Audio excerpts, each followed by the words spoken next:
করতে পারছো না, আল্লাহ কুদরতিভাবে রিজিক পৌঁছায় দিবেন। যেহেতু রিজিকের জিম্মাদারি কার? এই আয়াতের তাফসীরে ইমাম কুরতুবী রাহমাতুল্লাহ আলাইহি আশআরী গোত্রের একটা ঘটনা আনছেন। আবু মুসা আশআরী রাদিয়াল্লাহু তাআলা আনহু, আবু মালিক আশআরী রাদিয়াল্লাহু তাআলা আনহু, দুই সাহাবী ইয়ামান থেকে মুসলমানের একটা বাহিনী হিজরত করে মদিনায় নিয়ে আসলেন। হিজরত করে মদিনায় আসছে, তেমন কিছু আনতে পারে নাই। অল্প কয়েকদিনের সরঞ্জাম খানা পিনা ছিল, শেষ হয়ে গেছে। কি করবি? নতুন এলাকায় আসছে, খানার কোনো ব্যবস্থা নাই। পরামর্শ করে একজনকে দায়িত্ব দিল, যাও নবীর কাছে খবরটা পৌঁছা দাও। খাবার শেষ হয়ে গেছে, নবী যেন খানার ব্যবস্থা করে দেয়। লোকটা নবীর দরজার সামনে আসছে, কানটা লাগায় শোনে নবী কোরআন তেলাওয়াত করে। তাও আবার আমার তেলাওয়াতকৃত আয়াতটা তেলাওয়াত করতেছেন, ওয়া মা মিন দাব্বাতিন ফিল আরদি ইল্লা আলাল্লাহি রিজকুহা। ভূপৃষ্ঠে যত প্রাণী আছে, যত মাখলুকাত আছে, সব মাখলুকাতের রিজিকের দায়িত্ব আমার আল্লাহর। আল্লাহ নবী আয়াতটা তেলাওয়াত করতেছে, সাহাবী দরজার বাহিরে দাঁড়ায় দাঁড়ায় আয়াতটা শুনতেছেন। আয়াতটা শোনার পর চিন্তা করেন, রিজিকের দায়িত্ব আল্লাহর, নবীকে কেন বলবো? আল্লাহর কাছে বললেই তো। আমরা আশআরী গোত্রের লোক, কত মাখলুকাত আছে, তাদের চাইতে যে আমরা নিকৃষ্ট না, না, আমরা তো মুসলমান। কাজী আল্লাহ নবীর কাছে অভিযোগ দিব না।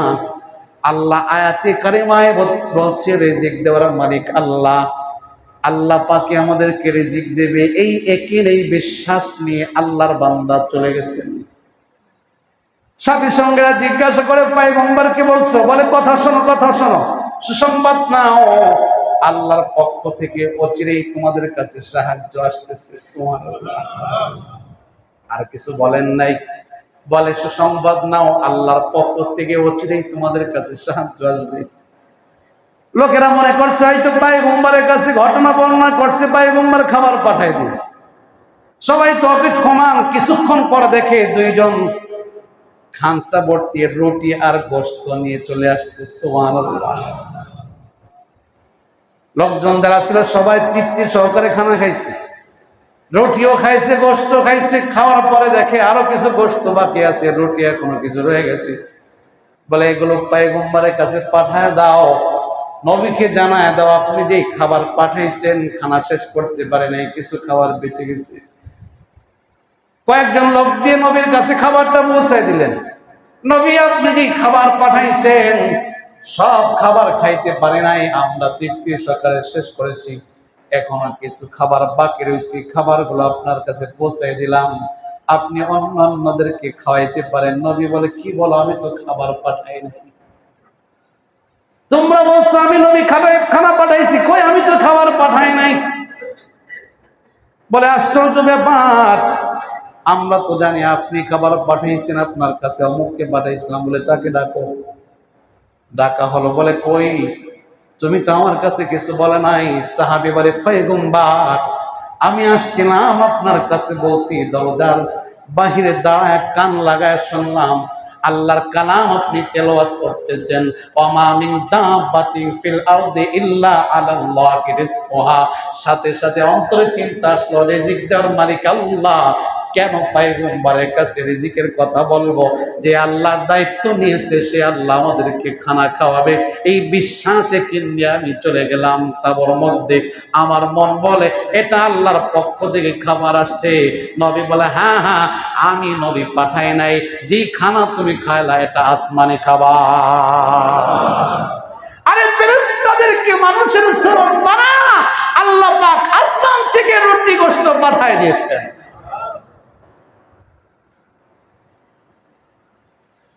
বনি ইসরাইল মুসা আলাইহিস সালামের উম্মত 40 বছর ময়দানে তীরের মধ্যে ছিল, খানার কোনো ব্যবস্থা নাই, গাছগাছালি নাই। পয়গম্বর আল্লাহর কাছে দোয়া করছে, আসমান থেকে খাবার চলে আসছে। সুবহানাল্লাহ। মান্না সালওয়া আল্লাহ পাক আসমানি খাবার 40 বছর তাদেরকে খাওয়াইছে।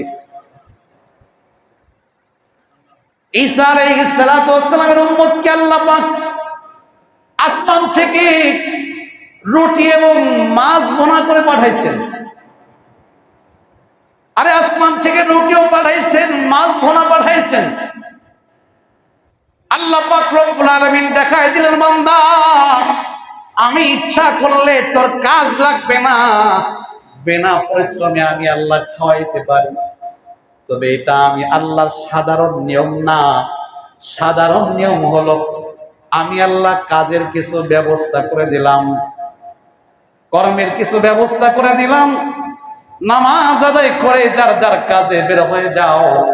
ফাইদা কুদিয়াতিস সালাতু ফান্তাশিরু ফিল আরদি ওয়াবতাগু মিন ফাদলিল্লাহ ওয়াযকুরুল্লাহা কাসীরান লাআল্লাকুম তুফলিহুন। নামাজ শেষ হয়ে গেছে, যাও মসজিদ থেকে বের হয়ে যাও, রিজকে হালাল তুমি অন্বেষণ করো, জমিনে ছড়িয়ে পড়ো। ওয়াবতাগু মিন ফাদলিল্লাহ, আমি আল্লাহর দেওয়া রিজিক তুমি অন্বেষণ করতে থাকো। বান্দা নামাজ কালাম ঠিক রেখে অল্প পরিশ্রম করবে, অল্প মেহনত করবে, পাগল করা হওয়া লাগবে না। অল্প পরিশ্রমে আমি আল্লাহর বাজেটকৃত রিজিক তোমার সামনে চলে আসবে। অল্প মেহনত করবে, আমি আল্লাহর পক্ষ থেকে বাজেটকৃত রিজিক চলে আসবে। এমন কোন মানুষ নাই না খেয়ে মারা যাবে। হ্যাঁ, অনেক বান্দাকে দেখা যায় 2-3 দিন না খাওয়ার পরে মারা গেছে। এটা হলো ওসিলা।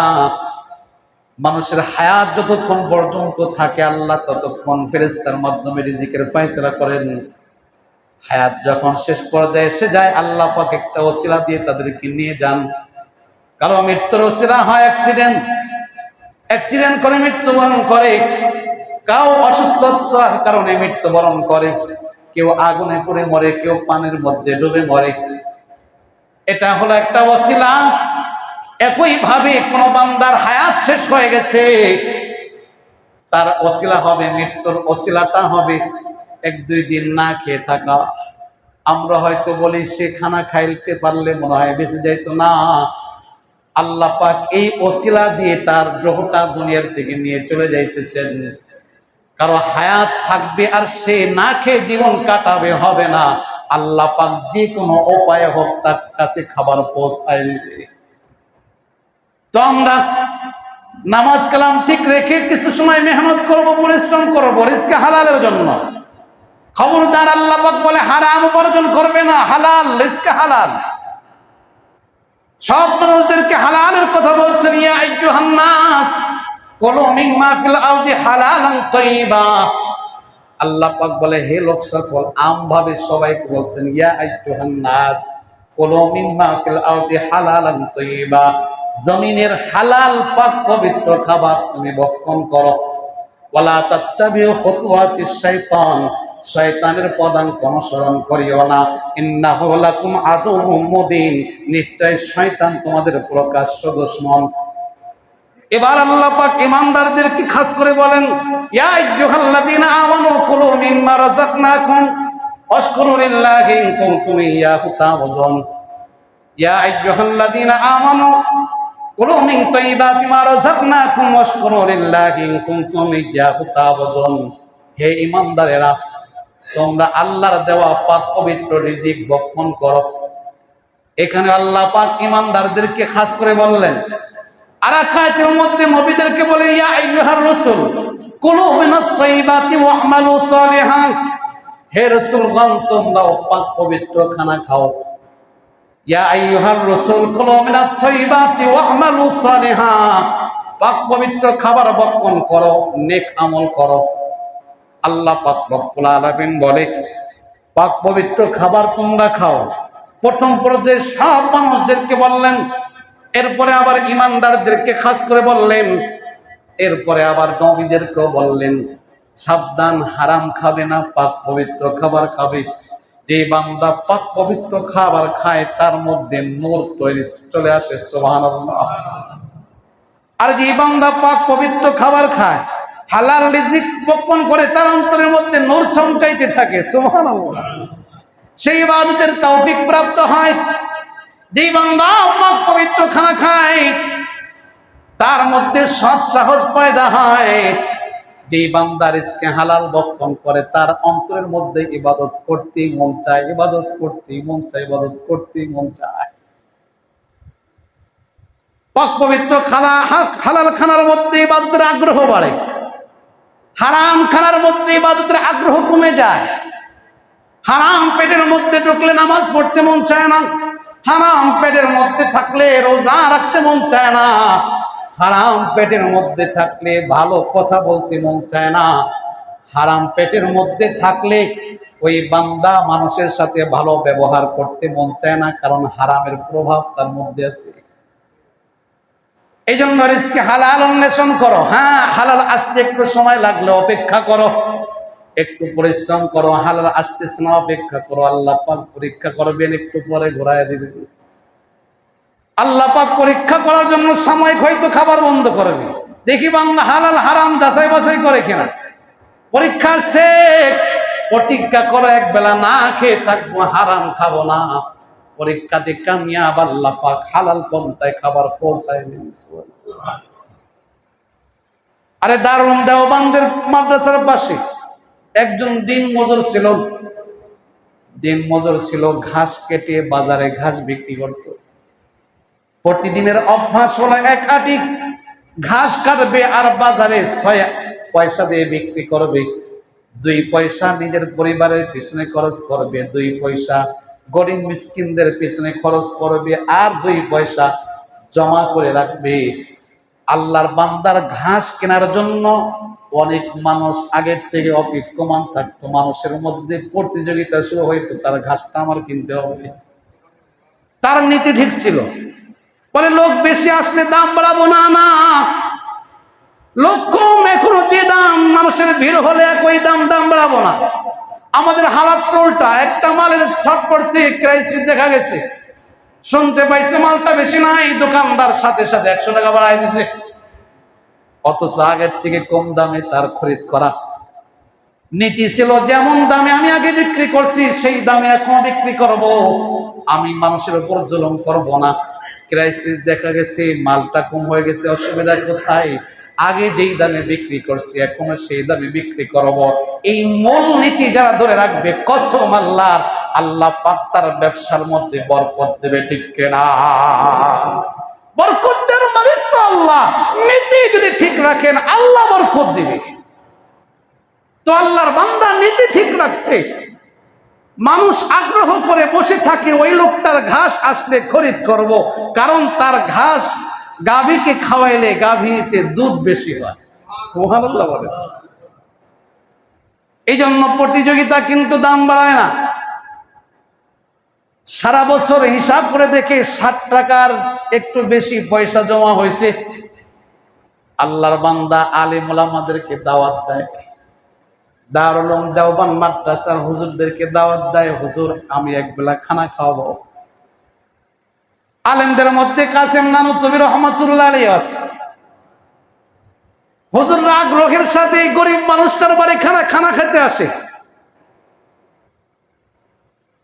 কাসেম নানুতুবি রহমাতুল্লাহ আলাইহি বলে, এই গরিব মানুষটার বাড়িতে আমি যেদিন খানা খাই লক্ষ্য করে দেখি 40 দিন পর্যন্ত ওই খানার একটা প্রভাব দিলের মধ্যে থাকে, ইবাদত করতেই মন চায়, করতেই মন চায়, করতেই মন চায়। সুবহানাল্লাহ।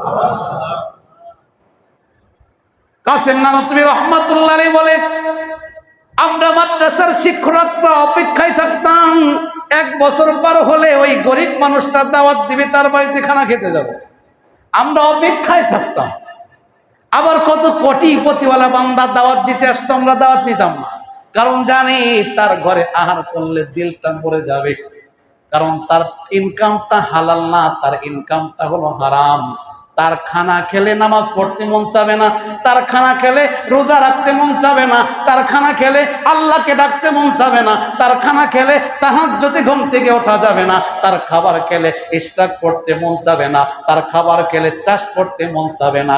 এই জন্য আমরা অনেক কোটিপতিওয়ালা বান্দা ভালো ভালো খানার আয়োজন করে দাওয়াতটা গ্রহণ করে না, কিন্তু এই গরিব মানুষটা 2 পয়সা করে প্রতিদিন জমা করে আমাদেরকে দাওয়াত দেয়, আমরা আনন্দের সাথে তার বাড়িতে যাই, বরং অপেক্ষমান থাকি কবে তার দাওয়াতটা আসবে। দাওয়াত আসার সাথে সাথে আমরা গ্রহণ করি, কারণ তার ঘরে খাওয়ার সাথে সাথে 40 দিন একটা প্রভাব থাকে, আমাদের ইবাদত করতেই মন চায়। সুবহানাল্লাহ। এটা হলো হালাল রিজিকের প্রভাব। আপনার রিজকে হালাল ভক্ষণ করবেন, কসম আল্লাহর, নামাজ পড়তেই মন চাবে। রিজকে হালাল অন্বেষণ করবেন, আপনার সন্তানকে রিজকে হালাল খাওয়াবেন, বলা লাগবে না সন্তান মসজিদে আসো। ওই রিজকে হালালের প্রভাবে আপনার পিছনে পিছনে সন্তানও দৌড়াবে, আমিও নামাজটা পড়ে আসি, কারণ রিজকে হালাল পেটে ঢুকছে, নামাজের প্রতি আগ্রহ পয়দা হয়েছে। রিজকে হালাল সন্তানকে খাওয়াইছেন, নিজে তাহাজ্জুদের জন্য ওঠেন, দেখবেন সন্তানও তাহাজ্জুদে উঠে গেছে। রিজকে হালাল পরিবারকে খাওয়াইছেন, রিজকে হালালের বদলাতে আপনার বিবি এখন মানুষের সাথে কথা বলে না, পেটের মধ্যে হালাল ঢুকছে। আপনার বিবি এখন ইবাদত গুজার বান্দা হয়ে গেছে। কেন? রিজকে হালালের বদলাতে বান্দার অন্তর উজ্জ্বল হয়, রিজকে হালালের বদলাতে বান্দার অন্তর নামাজের প্রতি ধাবিত করে, রিজকে হালালের বদলাতে ভালো কাজের প্রতি আকৃষ্ট হয়ে যায়। এই জন্য আমরা রিজকে হালাল অন্বেষণ করব, হারাম ভক্ষণ করব না। আজ থেকে প্রতিজ্ঞা করি, প্রয়োজনে 1 লোকমা কম খাবো, তারপর হারাম পথে উপার্জন করব না। রাজি আছি তো ইনশাআল্লাহ? কে কে রাজি আছি? আল্লাহু আকবার। আল্লাহ তুমি হাতগুলোকে কবুল করে নাও, রিজকে হালাল অন্বেষণ করার তৌফিক দান করে দাও, হারাম থেকে বেঁচে থাকার তৌফিক দান করে দাও। আয় আল্লাহ, তোমার বান্দারা তোমাকে হাত দেখায়, প্রতিজ্ঞা করে নিজেও হালাল খাবে, সন্তানকেও হালাল খাওয়াবে, পরিবার পরিজনকে হালাল খাওয়াবে। আল্লাহ, এই রাস্তাটা বর্তমান জামানায় কঠিন হয়ে গেছে, কারণ আকসার মানুষ, অধিকাংশ মানুষ হারামের মধ্যে লিপ্ত। আল্লাহ, এই কঠিন পরিস্থিতির মধ্য দিও এই হাতগুলোকে তুমি হালাল রিজিকের তৌফিক দান করো। আমিন। আরো কিছু